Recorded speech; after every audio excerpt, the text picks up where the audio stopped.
Watchdog, live from our Salford HQ for the last time this series. We've got a bumper crop of big names letting you down, as well as, more importantly, plenty of big results on your behalf. Yes, plus food waste piling up on the high street. This time, it's Boots fessing up to throwing away all of its unsold food. Fruitly is back on the waste warpath. And in Rogue Traders, who's in the frame? A nationwide double glazing firm that trains its recruits to break the rules and pressure you into putting pen to paper. Why do you reckon I'm getting the cousin to sign? We're getting them used to signing. It's a masterclass. It's quite a performance, and that's what the company gets when we pay a visit to their HQ. Also coming up, they're at it again, Airbnb, letting without checking. How on earth did they allow us to advertise our studio, this place, as accommodation? We exposed the loophole that cost this man a fortune. I began to wonder, when you go onto the site, they check you out as an individual. I hope they check the hosts out at the same time. On top of all that, we've got answers for some furious Scottish Power customers. And we've bagged a doctor, Love Island's Dr. Alex. He's not happy about those DIY health tests, which can leave you with more questions than answers. So, lots to tell you about tonight. And as usual, we'd love to hear what you've got to say about all of our stories. We're on Twitter at BBC Watchdog, or you can email us watchdog@bbc.co.uk. But first, we campaign every week to protect your data and stop it falling into the hands of people who want to make your life a misery. Yeah, whether it's the DVLA, TalkTalk or Instagram, when someone lets your details slip, we know, because you've told us, it can be life-changing. But we didn't know just how much those details can be bought and sold for on the black market, until now.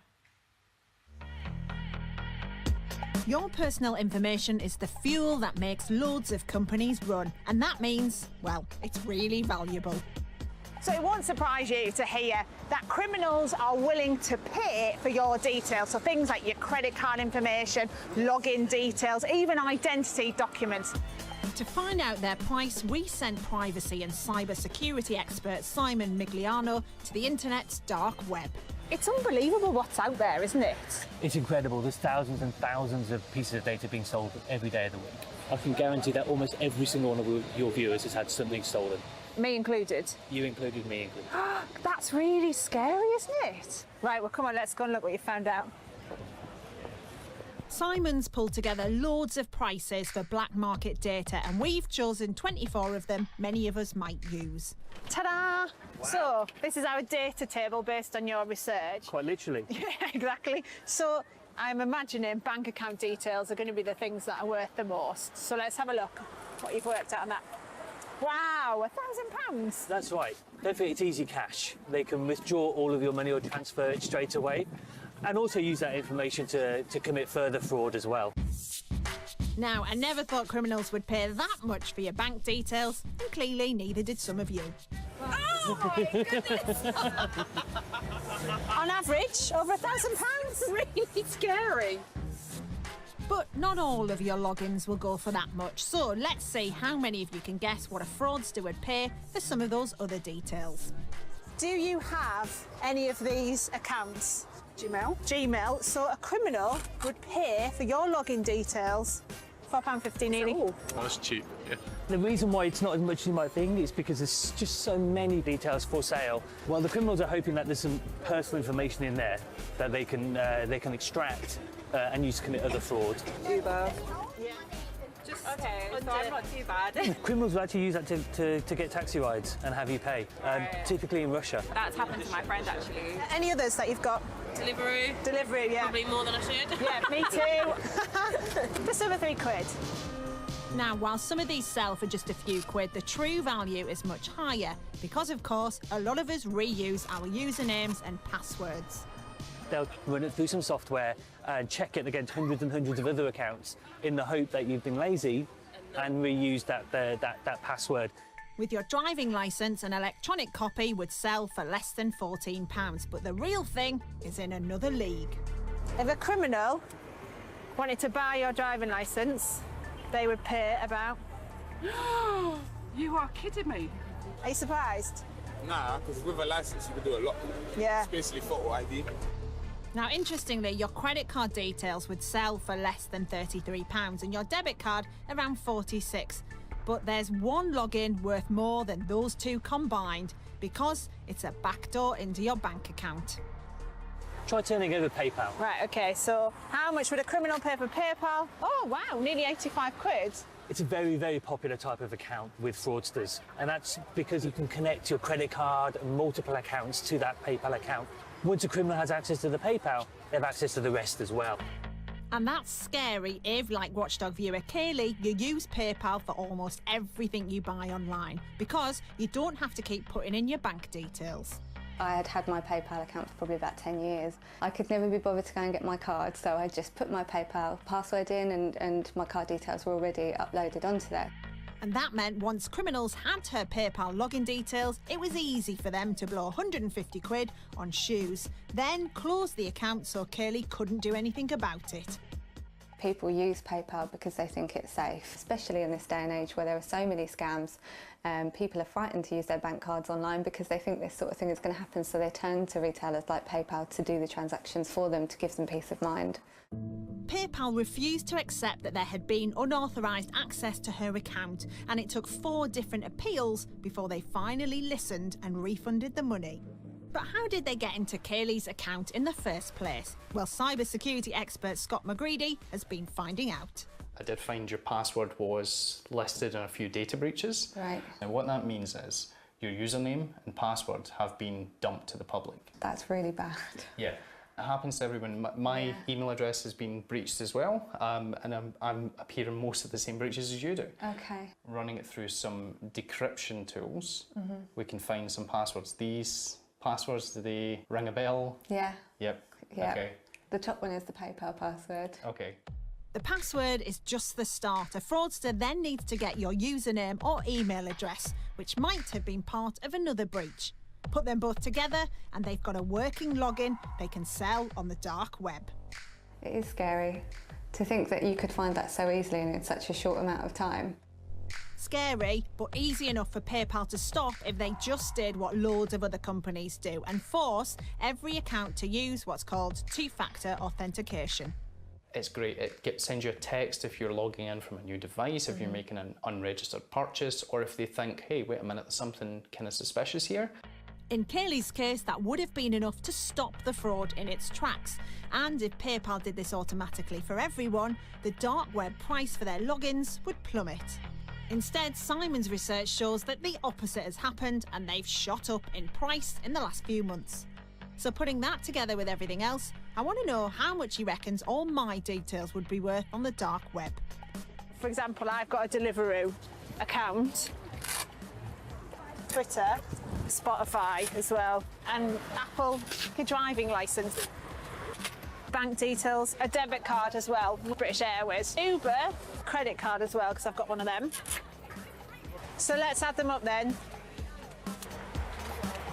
Yeah, so £2,221.29.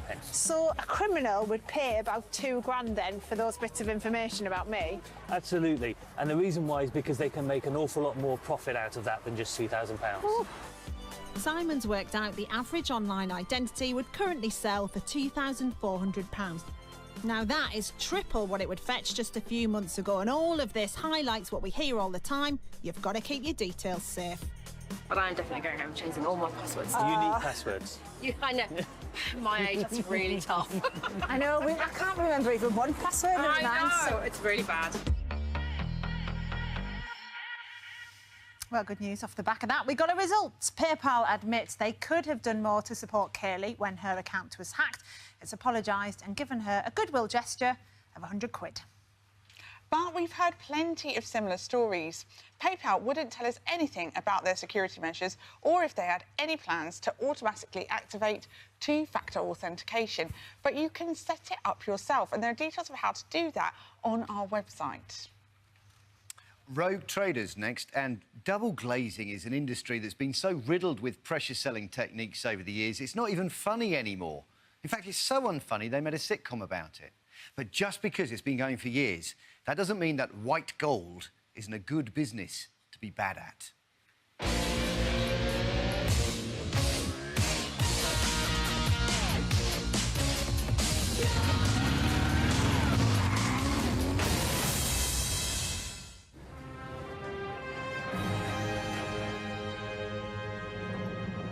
Look at this magnificent Victorian refracting telescope. It's a beautiful construction of steel and glass, which provides us with a window onto the universe.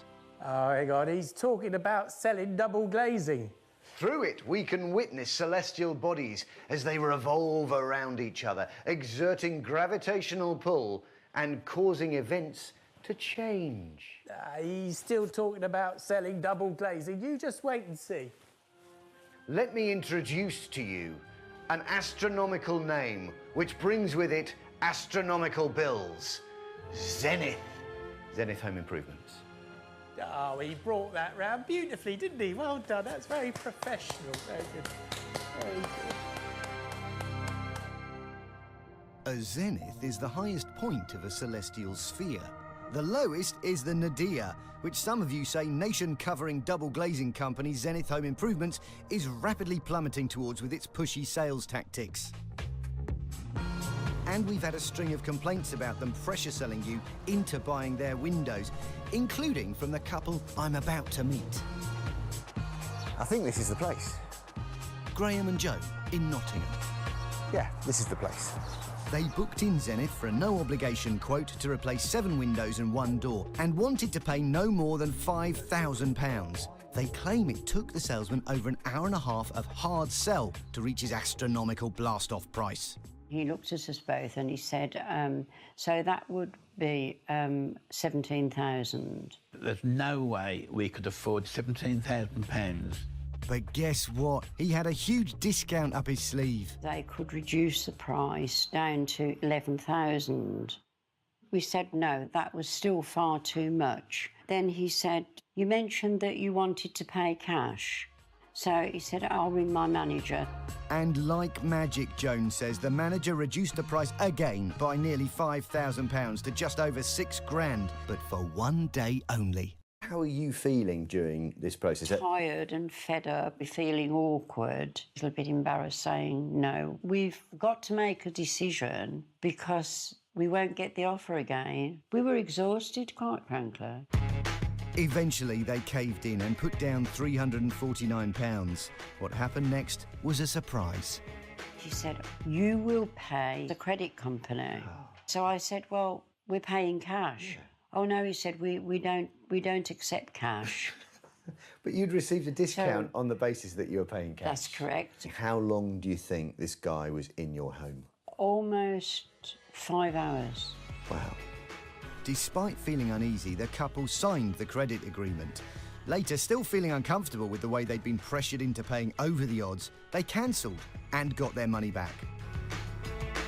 What have we learnt? Well, I wouldn't touch them with a barge pole is the one thing. Now, Zenith Home Improvements are no small entity. And their somewhat murky links may need a little bit of a squeegee to make them totally transparent. Simon Flynn runs Zenith Home Improvements. Its parent company is the Kairos Group, whose chief executive is this fella, Tony Riley, who, guess what, was director of another double glazing firm, Zenith Staybright, which in June 2017 was found guilty of fraud and fined £80,000 for... And here's the important bit. Quoting an initial inflated price before applying a number of discounts to give the impression of a bargain, falsely stating that products would be available at a particular price for a limited time to persuade customers to make an immediate decision. Although these offences happened before Tony's time, it sounds very similar to what his latest venture, Zenith Home Improvements, is accused of doing. But all of this means precisely Cosmo naught if we can't catch them at it, by which I mean pressure selling and running the law ragged. Time to deploy our eyes in the skies. So when we put them to the test, will they stick to the rules or break them? Would you say that would be the perfect window for your home? Yeah, what do you reckon? Zenith Home Improvements, we're in your orbit, and we'll be swinging around to see your dark side in about 15. Food waste is something we know makes you angry. So when Queen of the Bake Off, Prue Leith, exposed the shocking extent of it on our high street, well, you didn't waste any time in telling us how upset you were. Oh, yes. We had one of the biggest responses all series to this till. Here's a reminder of what we found.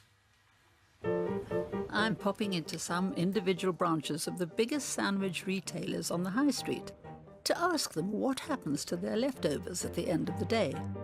Greggs have a proper policy of giving away as much leftover food as they can to charity. Next, Starbucks. They sell everything that's perishable for half price for the last hour of trading, but then it goes in the bin. As for Cafe Nero, they are not allowed to give leftover food. And I've got the team in the watchdog office to call 20 branches of each of the big chains. 53 said that the food they don't sell is simply chucked away. And they all belong to Starbucks, Costa or Nero. There are some restaurants who are really doing a very good job, and some that frankly could do a lot better. Well, after that, lots of you asked us to investigate whether other big names are chucking leftover food in the bin instead of giving it to a good cause. So, we've tested 3 more. Yeah, we stuck with chains where you might pick up a lunchtime sandwich. So we called 15 branches of each of them and we asked them what they do with the food they haven't sold by the end of the day. Now, reassuringly, every M&S store we rang said all leftover food goes to charity, which is brilliant. Bit of a mixed result for Subway, the bastions of the foot-long BAP. Thank you. They do things a bit differently. They mainly make to order. Now, 3 of the 15 stores we spoke to said they throw leftovers away. Another 4 said they're really strict with stock control, so they use it all up. And 8 told us that what little is left gets recycled into animal food. Yeah, so there's clearly a lack of consistency there. But the worst this time seems to be Boots, the chain that, of course, pioneered the lunchtime meal deal. All 15 stores told us that their leftover food gets thrown in the bin, with most of them saying that this is the company's policy. So clearly there is a big divide on this. So yesterday I caught up with Prue and told her what we'd found. It seems to be a bit hit and miss. You know, if some stores can manage it, why can't they all? Yeah. I mean, we're all concerned about waste at the moment, and rightly. They can give it to a charity. Yeah. There are lots of charities, as we found out. Yeah. I just hate the thought of the waste when there are people who need food. Prue's totally right, though, isn't she? If some chains can make it company policy to give their leftovers to charity, why can't the rest?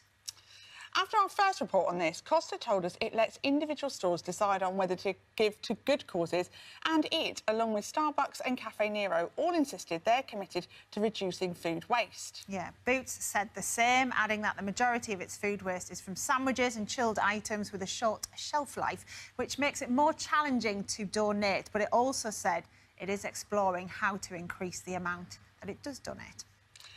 You're already telling us that you think on this one, what you think on this one. And remember, if there's anything you'd like us to test out, just let us know. Hello there. Welcome to our little getaway. It's not just a corner of the studio, but for a brief time, an Airbnb letting, which we posted without any checks on our ID or even that it actually existed at all. We used a loophole, which we've highlighted before. It's costing you thousands. So why hasn't Airbnb closed it? Hello, I've got a reservation under the name Nikki Fox. Sorry, nothing under that name here. But I booked and paid online. Well, I don't have anything. So you've got nowhere to stay at all? Look, it's not my problem. Rude. You wouldn't expect to arrive at a hotel to be told the room you'd paid for in advance doesn't exist. But that's exactly the experience some of you have had after finding a place to stay on Airbnb. John Otten had spotted a skiing chalet on the site that looked ideal for his family of 9. He booked it with the Airbnb host, but on arrival in the French Alps, things didn't go quite to plan. What happened, John, when you got to Val d'Isère? We were supposed to be met to show us where the chalet was. Yeah. We weren't met. We had no idea where the chalet was. We realised something had gone drastically wrong. We went to the local property agent and to our surprise, the property agent suddenly realised that the photograph we had was actually pinched from their website. What was going through your head when you realised that you might not have a place to stay? furious, feeling desperate.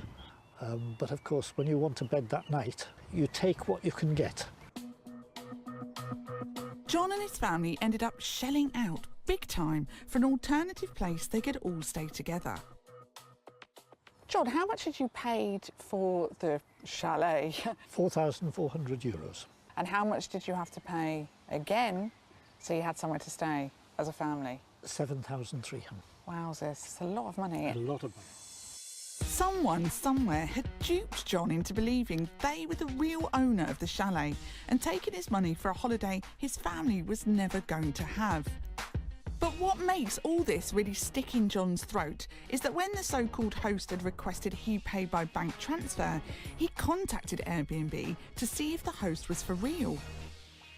I asked them, would they verify that the man who called himself a host was actually one of their hosts?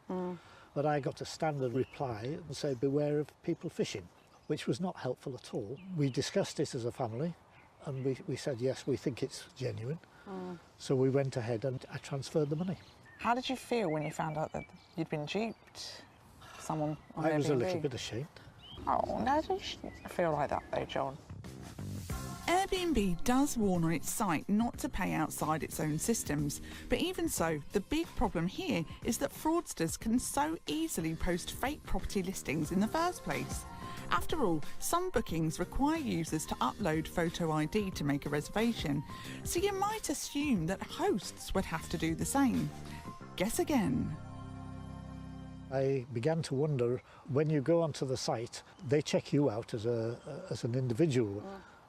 I hope they check the hosts out at the same time. Well, actually, John, they don't. They don't check the hosts out the same way they check the customer out. Are you surprised by? Very surprised, indeed shocked. John has complained to Airbnb, but says he's had no response, and it seems there's little chance of him getting his money back. What's really annoying is that if Airbnb had perhaps done some more checks on whoever it was listing that chalet in France, then lovely, lovely John wouldn't have been left in that predicament, feeling stressed, so out of pocket and embarrassed. But as Airbnb doesn't run checks on all the people posting ads, you can understand why so many are being conned in similar ways. And you don't even have to be going anywhere to be affected. Abigail Jones had never even heard of Airbnb when a group of tourists knocked on her door last September. Darling, what happened to you with Airbnb? Well, one evening the door knocked, my husband went to answer it, and there was a group of Chinese people outside wanting to come into the house. And it was quite clear they thought they were staying the night. A couple of weeks later then, saw a car parked on the drive, went out to speak to the couple, who said, oh, we won't be a minute now, we're just unloading. And they said, oh, we've got a booking with Airbnb for the night. Even though Abigail told Airbnb that someone was falsely advertising her house and had no right to do so, the property stayed listed on the site for another 2 weeks. A week or two later, I answered the door to a lady stood on the doorstep who said, I've got a booking for the night. And I said, can I have a look at your phone? And she showed me her phone and there was a confirmation of the booking. I said, I'm so sorry. I said, that I don't know what's happened. I said, we're in touch with Airbnb to try and find out. What do you think Airbnb should do when it comes to, the way they deal with people listing properties? They should contact the owners of the property. There must be tighter checks. There's something went drastically wrong, and I'm sure I'm not the only one that this has happened to. Airbnb says something like 2 million people stay with its hosts every night, but the company keeps very tight-lipped about how it deals with the fakes. So, the only way for us to find out exactly what checks are made was to post some made-up listings of our own. Last week we did just that. We created a new Airbnb account and put up an ad for this place. Ta-da! The Watchdog Studio. Now, as you can see here, we have a delightful sofa area. And look at that coffee table. Perfect for enjoying a latte. And we're surrounded by restaurants, cafes. We're right by the tram. Who wouldn't want to stay here, eh? After that, we set up 4 more fake accounts and used each one to post a bogus listing, including this London apartment, supposedly with a view of a Caribbean beach. Surely we thought someone at Airbnb would check these listings before they went live, but no, they were active almost straight away. And what's more, at no point did anyone ask us for ID. With so few checks being run, it looks like crooks creating fake ads are onto some easy money. Something that cybersecurity expert Luke Potter says can be solved very simply. Do you think if Airbnb checked out their hosts the same way they checked out people who are trying to book a property, we'd see less of this? Absolutely, Nikki. So clearly Airbnb do have steps and checks and balances in place to do this kind of additional verification on individuals. Yeah. Airbnb could extend that to hosts. That process could stop some, not all potentially, but some of the scenarios that we've seen from being successful. It seems way too easy to set up fake Airbnb ads. What's even more astonishing is that Airbnb has the technology to ID check everyone. They're just not using it. If they did, perhaps it wouldn't be so simple to cheat people like John out of thousands of pounds. Well, Airbnb says fake listings have no place in its community, and it's got teams and systems in place trying to stay ahead of the fraudsters to stop them. And they reckon they did spot some of our fake listings. Airbnb also said that there are situations where hosts may be asked to supply ID, for example, if suspicious behaviour is detected.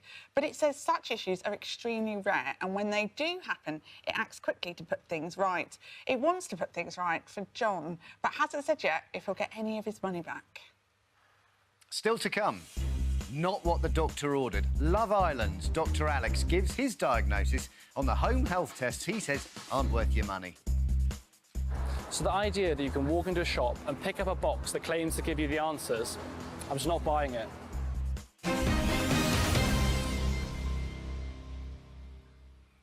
Any bookings for staying in this place then overnight, yes? Oh, yeah, tons. I mean, why would you not?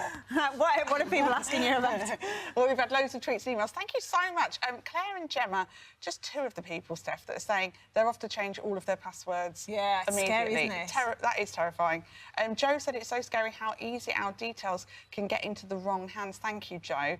David said, PayPal, please make two-factor authentication as standard. Yes. Kieran's got in touch saying fraudsters stole over 850 quid from his PayPal account. Thankfully, his bank resolved the issue. Incidentally, some of you are having difficulties with the link on our website. Hashtag embarrassing. But we're going to fix it right now, and we will get that tweeted for you. And again, Food Waste has got you all up in arms. Minnie said all stores should be recycling and giving food to charities. Makes her upset. Paul reckons it should be made law that companies have to donate food. And Jess is going to vote with her feet when it comes to where to buy her lunch. Thank you so much for your comments and your tweets. I will read some more out later on in the show. Zenith Home Improvements, based in Cheshire, operating all over the country. They sell double glazing, and we've heard they use the classic pressure-selling techniques of old to persuade you to swap your cash for their plastic. But we haven't seen it happen. That's about to change. Yes, we're fitting our Watford house with tiny cameras. Our actress is ready to receive a call from Zenith Home Improvements, and she's deciding whether or not to wear her wig. Oh, no. Hello? It comes with some unexpected news. Just calling to let you know who's popping by for me. It'll be a gentleman called Nick. He's quite a large chap. He's the 6 times Great British champion wrestler. So he's a friendly giant. Oh, right. Well, they've told us it'll only take an hour. Watching on is consumer lawyer Catherine O'Rourke, who's on the lookout for any pressure selling. We want the friendly giant to quote for new windows at the front of the house, which we're thinking of changing. We know it should cost around £4,000. Hello. Hello. Nick. You're Nick. OK, come in. Let's get ready to rumble. Round 1 is the assessment. Shortly after arriving, the friendly giant declares our windows are a security risk. All occupants. You're under the British standard, you know that? Nick, we've checked that. It's not true. There is no such standard. It doesn't matter to Nick. He just carries on with his pitch. You'd like to feel a bit safer, wouldn't you? You should be having more than 5 looking points. The salesmen are using scare tactics to make them think that they are at risk. It's considered unfair, and this is potentially a criminal offence, therefore, by using this false statement to encourage a sale. Round 2. It's the pitch. My job here today is to actually save you money instead of selling you something. Ooh, well, that is good news. Nick goes on to explain that if we write a review, let them take promotional pictures of the work and put an advertising board out front, we're in line for a hefty discount. I want to work out two different prices. Right. One's going to be the recommended retail price, and the second one's going to be the money you could save by joining our promotion. Time to ring the boss to find out what the money saving might be. Thank you. So maximum subsidies, yeah? Thank you very much. Maximum subsidies. OK. So can we have the price now? Not yet. In fact, we have to wait an hour and a half more. And then have what?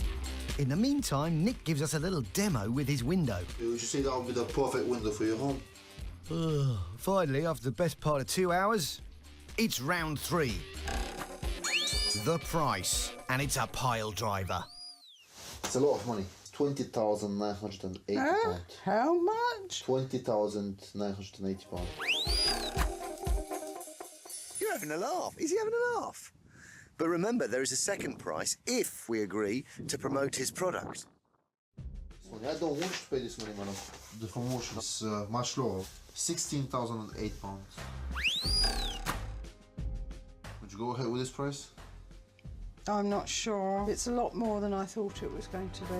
And that's because it's a lot more than it should be. Remember, we know it's only £4 for those windows.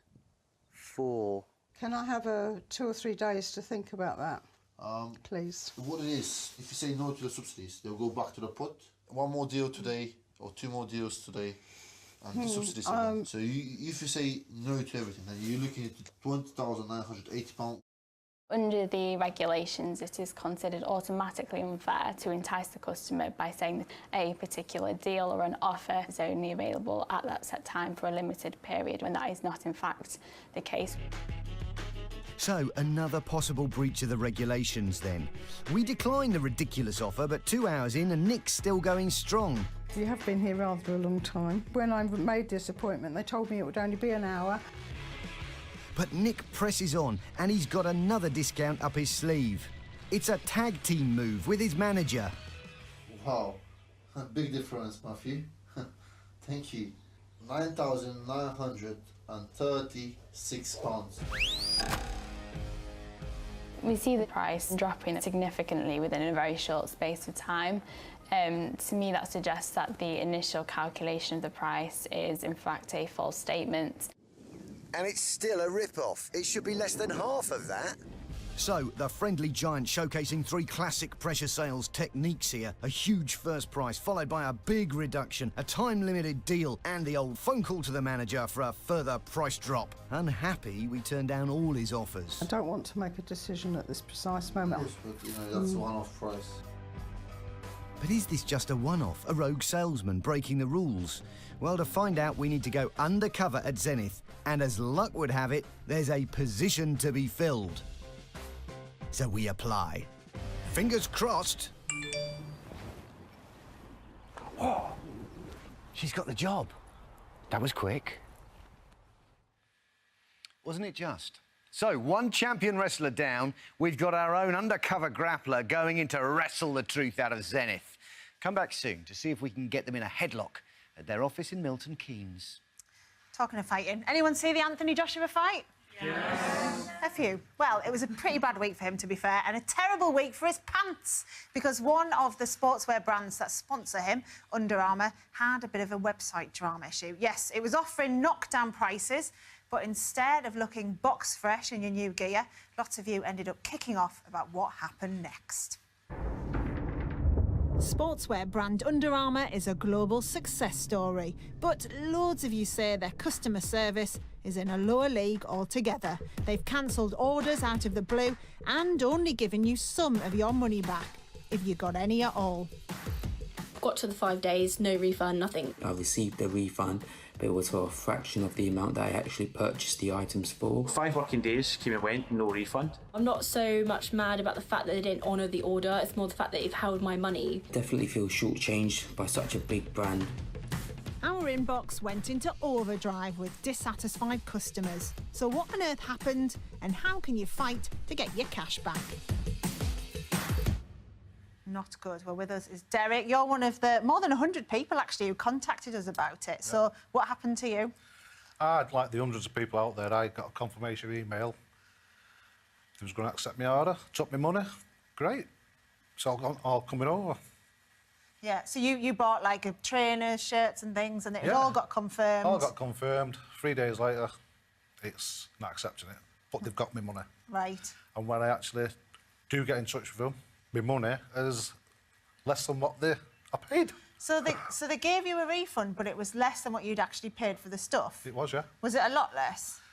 It was enough. People out there have spent hundreds. Yeah. And God, you must have been raging. Raging? I was mad. I couldn't come to a fight. Fair play, Derek, I'm mad for you. Consumer expert Simon Reed is with us now. Simon, I don't understand. Where do you stand in law? If you make a purchase like this online, surely you should just get the goods, shouldn't you? Well, of course you should, but most online retailers now have terms and conditions that mean you don't actually enter into a contract with them and your rights start until they actually dispatch the item. So in this case, and in many other cases that I've come across, companies have taken the money, decided for whatever reason they're not going to send out the goods, and then just send an email. Even when the money's gone out of your account, they don't necessarily have to send the goods? No. The law is quite clear on this, that until you have a contract, you have no rights, and the contract doesn't start until they dispatch the goods. But clearly here something more than that has gone wrong. When people have been refunded, it's not been for the full amount. So what's going on? Well, it's hard to tell. The company hasn't been forthcoming, which is a big problem with companies like this, not telling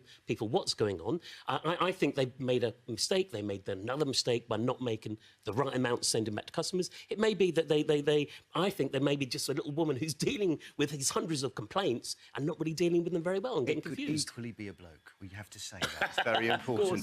Good news, though, on that. Under Armour has assured us that all unhappy customers will be getting their money back in full. In fact, they've said they expect to have refunded everybody by the end of today. Good news? Good news. OK, good. Yeah. Under Armour, however, didn't want to come in, which is a shame, as they are only round the corner. But they've blamed all of this on a processing error on their website, which meant that some orders had to be cancelled. But, Derek, you got your money back, didn't you? I have now, after getting in touch with yourselves. Yeah, I am glad we could help you on that front. Yes. Now, talking of people not wearing much kit, Love Island Were is... kind of. Back on the telly, where we'll be able to see, no doubt, a few of the couples testing their bedside manner. None of them, apparently, will match up to Dr. Alex of last year, am I right? It was brilliant, yeah, it was a cracking series, yeah. But he is actually a genuine doctor, and he's genuinely concerned about some of the off-the-kits, shelf kits, which you can buy if you want to check your own health. So here he comes. Check your pulse. I might have spent last summer around the Love Island pool, but back here in the UK, I swapped the trunks for my scrubs, working as a doctor in A&E. And while most of the time I'm dealing with accidents and injuries, I also meet a fair few people who've already decided what's wrong with them before they even see me. So much goes into diagnosing medical conditions. It takes years and years of training and expertise to provide patients the answers and aftercare they deserve. So the idea that you can walk into a shop and pick up a box that claims to give you the answers, I'm just not buying it. But countless people are buying them. The shelves at your high street chemist are full of a seemingly endless array of DIY health tests covering practically every condition. Do you know of any home testing kits at all? Yes, no, I have heard of some. I think I'd have to read up on them. I'd take them with a pinch of salt, but I'd be open to the idea. I would probably go to my doctor. I think they're really good. I think maybe for people that are quite anxious to maybe go to the doctors and do it in front of someone, so doing it in the privacy of their own home might, for me, for example, that would be something that I prefer to do.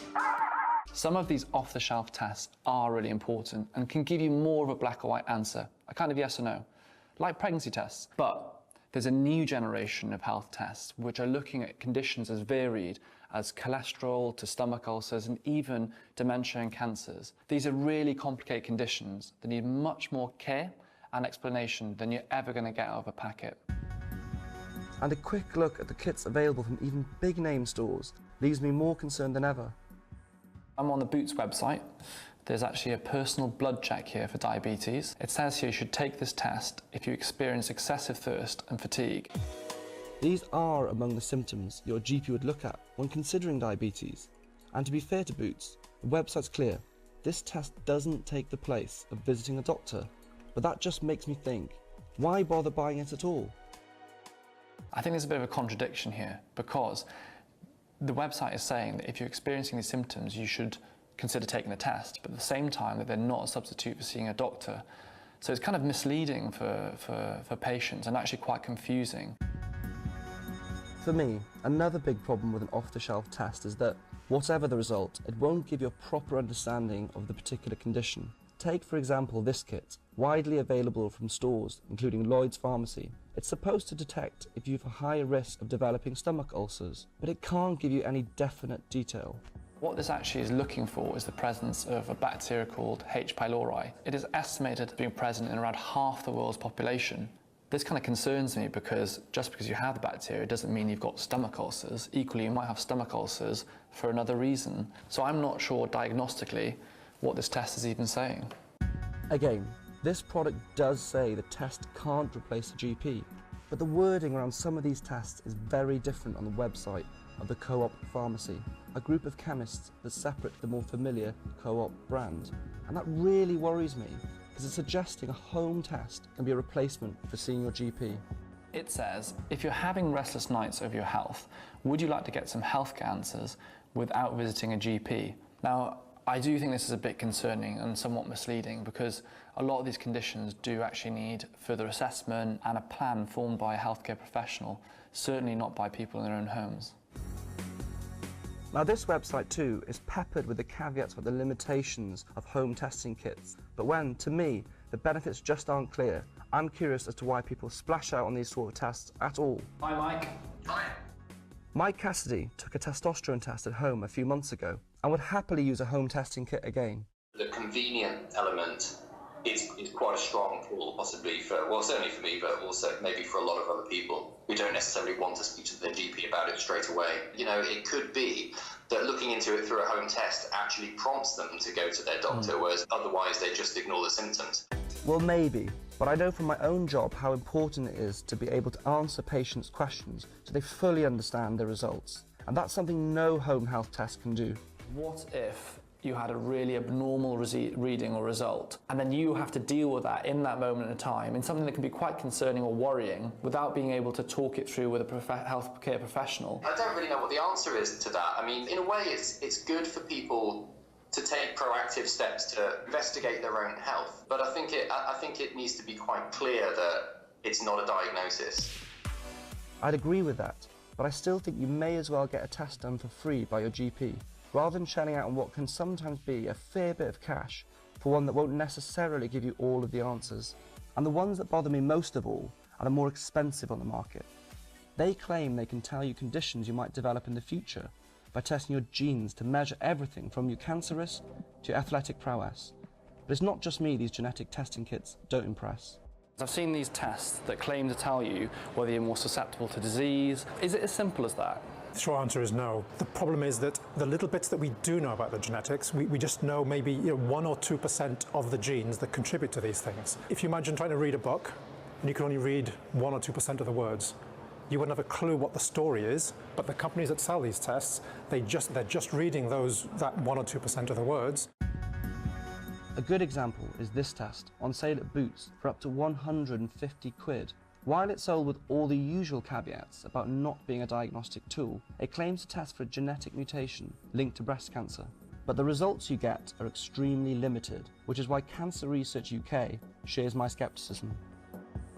When we're looking at home testing kits, particularly for ones like the mutation associated with breast cancer, does a positive or negative result give us the full picture? Not on its own, no. So even if you get a positive result, that's not a guarantee you'll get cancer. You would be at an increased risk of breast cancer, but not everyone who has a mutation would get breast cancer. And also on the flip side of that, a negative result is not a guarantee that you wouldn't get cancer. It just means that you don't have that particular variant that they've tested for. Are you concerned about these tests? So Cancer Research UK would not advise people to buy these home testing kits without the support of the NHS. If you're worried that you have a family history of cancer, speak to your doctor. I can see the appeal of home testing kits because it seems so simple, but for me, some of these tests can leave you with more questions than answers. Before you buy, please research carefully, and if you have any concerns or symptoms, come and see your doctor. A big result on this, the Co-op Pharmacy, which, remember, isn't part of the wider Co-op group, says it's temporarily removed all health testing kits from its website while it reviews its approach to them. And Lloyd's Pharmacy says it's reviewed the advice on its website too. The retailers and manufacturers of all the tests Dr. Alex looked at have reiterated to us they're not diagnostic tools and they're not intended to take the place of professional medical advice. Now, the company that makes the stomach ulcer test stands by both the test and the information that comes with it, which it says has been approved by independent doctors to ensure customers have easy-to-understand advice on what to do when you get the result. Boots says tests like these are a useful way of understanding more about your health before going to see your GP, and the makers of the diabetes test sold by Boots says as the results are evaluated alongside other factors, including medical history, it helps people become better informed about healthy lifestyle choices. As for that breast cancer test, the people behind it told us that they make it crystal clear that it's only testing for 3 out of the thousands of genetic variants, saying all of their genetic tests are designed to identify health risks you may not be aware of and aren't for anyone with a family history of a disease or who should be seeking medical tests instead. Next, hashtag you've been switched. Last week, I met a load of very unhappy people whose energy companies had gone out of business, apparently taking with them whatever credit customers had built up on their account. Now, among those affected was Jill, who reckoned she'd overpaid her old company by about 700 quid. And her new one, Scottish Power, said it couldn't help. When I rang, Scottish Power said it's nothing to do with them. We haven't got your £700. We haven't got your credit. You're probably going to lose that now. It's really, really maddening, and I feel angry and I feel disappointed. Well, we heard from loads more people in exactly the same boat. They're all customers of the failed supplier Extra Energy. But after regulator Ofgem had used its safety net to switch all 108,000 of them to Scottish Power, they've had a right old ding-dong trying to get back money that they're owed. In fact, so many people have been in touch, furious about this, that when we contacted Scottish Power, they were desperate to come in and tell us what's really going on. So earlier on, I met one of their bosses. Andrew, since our story went out last week, we've had a ton of former Extra Energy customers get in touch with us, furious about the way they've been handled by Scottish Power. What have you got to say to those customers? I can fully understand the frustrations our customers are feeling today. To be honest, we're very frustrated as well. This process should have taken 8 weeks, realistically, transferring from Extra Energy to Scottish Power, and we are now, 6 months, and we still haven't been able to give the customers their credits back. Why has it taken so long? One of the major problems is the Extra Energy process, working with the administrator and therefore getting access to data. And the biggest problem is that there's been a big delay in accessing the data that sits in Extra Energy. Do you not think it would have been best to hold off billing customers until you actually had that information? I think the problem there is that when you reflect that we took these customers onto Scottish Power in November, the end of November, the reality is that you're going through a winter period. If we weren't going to bill the customer, then you're facing today, 6 months later, a lot of customers will be in a lot of debt. And therefore, it makes more sense to actually set the customers up with their direct debits, if that's how they want to pay, and allow them to actually be billed and processed as a Scottish Power customer. So given that now you've got this information, is it going to get sorted very quickly? Finally, we're there. Next week, customers should actually start to see bills being issued.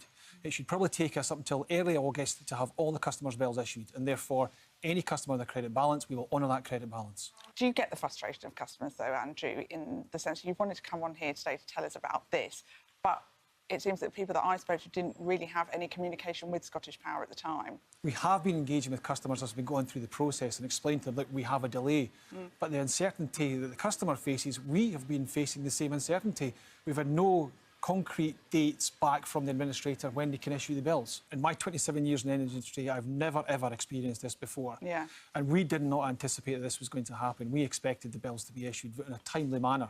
And therefore, what we are going to ask Ofgem is to really make sure that we can guarantee that if anything like this happens again, we can make sure we get access to the billing information, get access to the customer information, so it ensures that this delay can never happen again. Well, Andrew, thank you very much for coming on to talk to us about this today. Thank you very much. Thank you. Well, we put Scottish Power's points to the regulator Ofgem, and it's told us they'll be rolled into an industry-wide consultation later this year. It has an astronomical name and sky-high prices, but if Zenith Home Improvements aren't careful, they will disappear into a black hole. Just to make sure it wasn't a rogue salesman we got earlier, we've gone undercover at their satellite office in Milton Keynes. So will they crash and burn? our stealth sales rep, Alex, goes in. We start off with some classroom teaching, and the good news is one of the managers is well aware there are rules on how you can and can't sell things, just like the training manual we get. We've got 31 banned practices that training standards set out across direct sales that you're not allowed to do. So hopefully the Friendly Giant's techniques were just a one-off mistake, but who's this cool customer? Assistant Manager Faz. Good morning, good to see you. And he has some strong opinions on what it takes to be a great salesman, or woman. For women shouldn't smile. Females walking all smiling, like they're all bubbly and stuff. The customer's gonna be thinking, I'm gonna run her down like my. So now, you need the customers to sign this. Why do you reckon I'm getting the customer to sign it? We're getting them used to signing. Literally, I'm grabbing his hand and I'm dragging them down the hill. Then What century? But then things get medieval as Faz turns to the pricing. We have two prices, guys. We have a list price and we have an offer price. Our list price is designed to get the customer to say, that's too much. Because we want the customer to say that. Why is that then? Faz's boss, Gary, gives us an insight. Head office. They make up those list prices, really. It's a bit like fantasy land, isn't it, really? It's just a starting point to now give our discount. So they never intend to sell at the first price. It's just there to make the discounts look good. And that, my friends, is a false statement. So the initial price they give you seems made up. How about those discounts, or subsidies, as the Friendly Giant called them earlier? Seems like they might be made up too. The customer says, no, I can pay £10,000. You can't just say, we're going to give you £8,000. No, you need a credible drop. So it's not an actual evaluation. Sure, come on. It's just for the class. Yeah? Okay. Okay, cool. How much money we give off is going to be the same, but in the customer's point of view, he doesn't know that. Fake discounts. A definite no-no. Undercover Alex has a question too. Do they get a certain time period for the feature home price as well? Yeah, today. The fact that we're telling them that they could lose the subsidy, that's not true really, is it? Is that just That's for their customer, yeah. You're starting to click into gear here, yeah? Good. Yeah, we are. Just for the customer. Thanks, Faz. As well as phony discounts and a starting price that's pure fantasy. All putting pressure on customers to make snap decisions about spending thousands. Very much in gear. We know Zenith's handing out manuals about consumer regs and getting staff to agree not to breach them. So why does it seem they're training them to do just that? Time to enter their atmosphere and pay Zenith a little visit. And I'm bringing some friends with me. All right, boys? Get in the back of the van.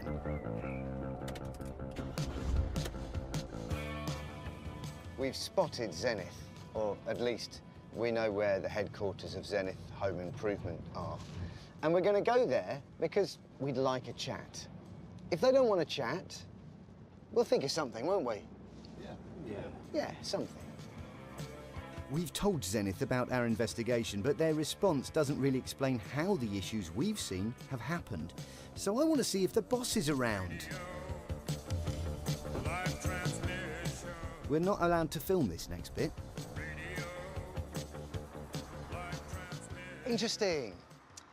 So I went in and very quickly a lovely young gentleman called Paul came to speak to me. I offered him the chance to talk to us and address the allegations that they haven't really dealt with in their response. He's declined. As we say, it still leaves some big questions unanswered. So, you know, we got those guys in the back of the van.